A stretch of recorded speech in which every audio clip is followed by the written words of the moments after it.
Assalamualaikum warahmatullahi wabarakatuh. Kenalkan saya Dian Mustoni, peserta PPG dalam jabatan pada BITS 3 LPTK UIN Syekh M. Jamil Jambe Bukit Tinggi. Pada kali ini saya seminar PTK dengan judul Upaya Meningkatkan Kebiasaan Ibadah Sholat melalui pemberian motivasi multi aspek pada siswa kelas 10 MIA 1 dan 10 IS 1 SMAN 1 Sungai Geringging.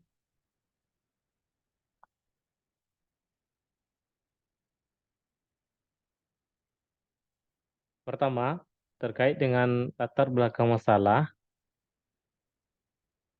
kita tahu pendidikan agama Islam merupakan pendidikan yang sangat fundamental yang harus diberikan kepada anak sejak usia dini. Hal itu wajib diberikan bagi seorang muslim. Pendidikan agama dimaksud untuk meningkatkan potensi spiritual dan membentuk anak atau peserta didik agar menjadi manusia yang beriman dan bertakwa kepada Allah serta berakhlak mulia. Guru harus memiliki kemampuan untuk mengajar secara bervariasi, sehingga anak tidak cenderung bersifat pasif dan tidak mudah bosan dalam proses pembelajaran. Apalagi untuk penerapan ibadah sholat.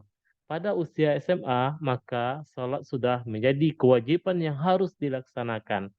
Melihat fenomena pelajar hari ini, maka tugas guru PAI sangatlah berperan penting. Dengan kondisi teknologi serba canggih hari ini, sehingga peserta didik banyak yang tidak terbiasa melaksanakan sholat. Maka perlunya guru dalam meningkatkan pembiasaan sholat setiap harinya. Identifikasi masalah pada hal ini, pertama masih banyaknya peserta didik yang tidak melaksanakan ibadah sholat wajib. Adanya peserta didik yang tidak fasih dalam melafazkan bacaan sholat, sehingga mereka enggan untuk melaksanakan ibadah sholat. Banyaknya peserta didik yang belum terbiasa dalam melaksanakan sholat wajib di sekolah atau malu. Yang keempat, kurangnya guru dalam menggunakan metode multi aspek untuk meningkatkan ibadah sholat pada siswa. Artinya, guru harus memberikan motivasi untuk beribadah. Belum maksimalnya dukungan dari pihak sekolah atau orang tua, sehingga memang ibadah siswa itu belum maksimal, ya, seluruh siswa melaksanakan. Batasan masalah, peneliti tindakan kelas atau PTK ini dibatasi pada pembahasan untuk meningkatkan kebiasaan sholat wajib peserta didik dengan memberikan sentuhan rohani melalui video dan mengkaitkan dengan materi-materi pembelajaran di kelas 10 MES 1 dan 10 IS 1 melalui pemberian motivasi multi aspek. Rumusan masalah, apakah dengan pemberian motivasi multi aspek dapat meningkatkan pembiasaan ibadah sholat wajib siswa? Ada peningkatan. Berikutnya kajian pustaka.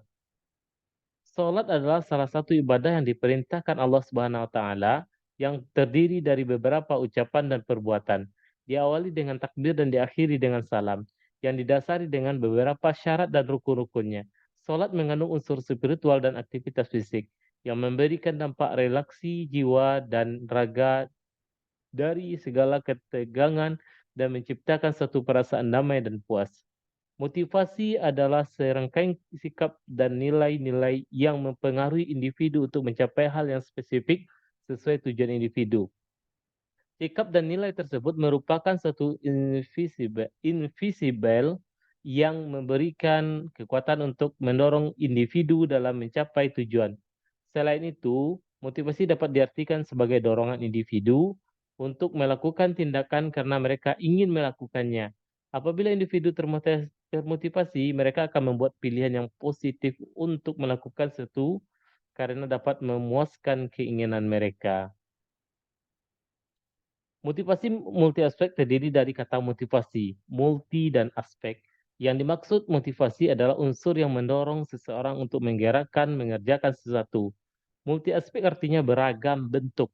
Multi aspek yang kami maksud di sini antara lain motivasi melalui kajian ibadah sholat, melalui kajian diri siswa sebagai hamba Allah, melalui kajian nikmat yang Allah berikan kepada hambanya, dan melalui pemberian reward. Kerangka konseptual.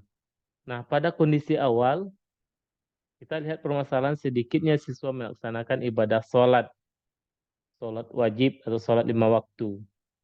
Dalam hal ini, kita dalam proses penerapan motivasi multi aspek, memutar video, mengisi buku evaluasi amalan, dan memberikan stimulus motivasi yang lainnya.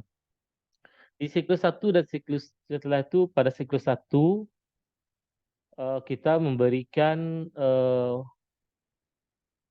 pemutaran video, memberikan motivasi-motivasi, dan pada siklus 2, kita melihat hasil evaluasi dari siklus 1 dan memberikan motivasi lagi, atau nanti bagi anak yang enggan itu diberikan pendekatan sehingga dia juga terbiasa atau membiasakan diri untuk melaksanakan ibadah sholat. Setelah itu kita lihat di kondisi akhir, dan nanti endingnya dari penelitian kita ini adalah meningkatnya ibadah sholat 5 waktu atau sholat wajib peserta didik. Jenis penelitian, kerangka konseptual. Pertama, A, jenis penelitian. Jenis penelitian yang digunakan dalam penelitian ini adalah metode penelitian tindakan kelas atau PTK, yang berarti penelitian yang dilaksanakan pada sebuah kelas untuk mengetahui akibat tindakan yang diterapkan pada suatu subjek penelitian tersebut. B, subjek penelitian. Dalam penelitian ini, subjek penelitiannya yaitu siswa kelas 10 MIA 1 dan 10 IS 1 SMA N1 Sungai Geringging. C, lokasi penelitian. Dalam penelitian ini, peneliti memilih lokasi di SMA 1 Sungai Geringging karena merupakan SMA tempat peneliti mengajar. Hasil penelitian. Pertama, pada siklus 1, adapun untuk siklus 1, untuk angket pelaksanaan ibadah sholat peserta didik mendapatkan hasil 71%. Adapun untuk siklus 2, untuk angket tentang pelaksanaan ibadah sholat peserta didik mendapatkan hasil 84,8%. Dari siklus 1 dan siklus 2 ini, maka pemberian motivasi multi aspek untuk pembiasaan ibadah sholat wajib siswa ada peningkatan, terutama pada sholat zuhur. Tabel kita lihat, kondisi awal sebelumnya itu zuhur mencapai 70%. Pada siklus 1, kita memberikan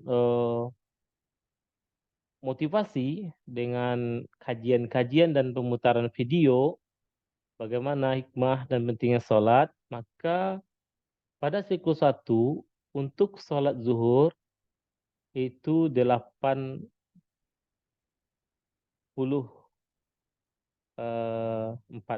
ya. Ada peningkatan hampir 90%. Nah, setelah itu kita lihat pada siklus 2 itu ya ada peningkatan lagi. Nah, di sini yang paling kita apakan itu, ini adanya peningkatan yang signifikan adalah di siklus 2 peningkatan sholat subuh. Nah, pada peningkatan sholat subuh ini memang adanya program yang menunjang sehingga siswa itu melaksanakan sholat subuh.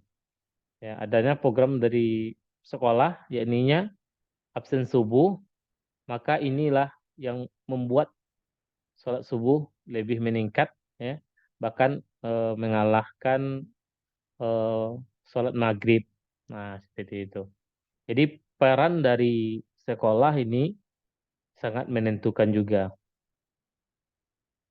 Analisis peningkatan ibadah sholat siswa dari tabel 1, ini penjabaran yang saya maksud tadi, dan 2 dapat kita baca pelaksanaan sholat zuhur cukup bagus peningkatannya, ya. siklus 1 86% dan siklus 2 93,7%. Jadi salat zuhur ya naik, cenderung naik. Pelaksanaan sholat asar meningkat sebagai berikut, juga meningkat dari 71,2, siklus 2 naik menjadi 89,9. Pelaksanaan sholat maghrib juga meningkat, siklus 1 69,8, dan siklus 2 naik menjadi 83,9. Pelaksanaan sholat isya naik sebagai berikut, ya, siklus 1 61,9% dan siklus 2 naik menjadi 78,8%. Pada pelaksanaan sholat subuh naik juga sebagai berikut siklusnya 65,5%, 0,5%, siklus 2 menjadi 77,8%. Dari 5 sholat semuanya cenderung naik, terutama sholat zuhur dan sholat subuh. Ya, sholat zuhur karena di sekolah dan sholat subuh seperti yang saya sampaikan tadi, itu adanya program dari sekolah sehingga menjadikan ada peningkatan. Maka secara keseluruhan dapat dilihat dari tabel pada siklus pertama 71,0%, pada siklus 2 naik menjadi 84,8%. Dari data inilah dapat dilihat adanya kecenderungan naik. Lebih lanjut dapat dilihat dari grafik tadi. Maka hasil dari penelitian tindakan kelas yang dilakukan dengan memberikan motivasi multi aspek juga bisa membuat peningkatan ibadah sholat siswa. Terakhir, terima kasih. Itulah hasil dari PTK saya. Assalamualaikum warahmatullahi wabarakatuh.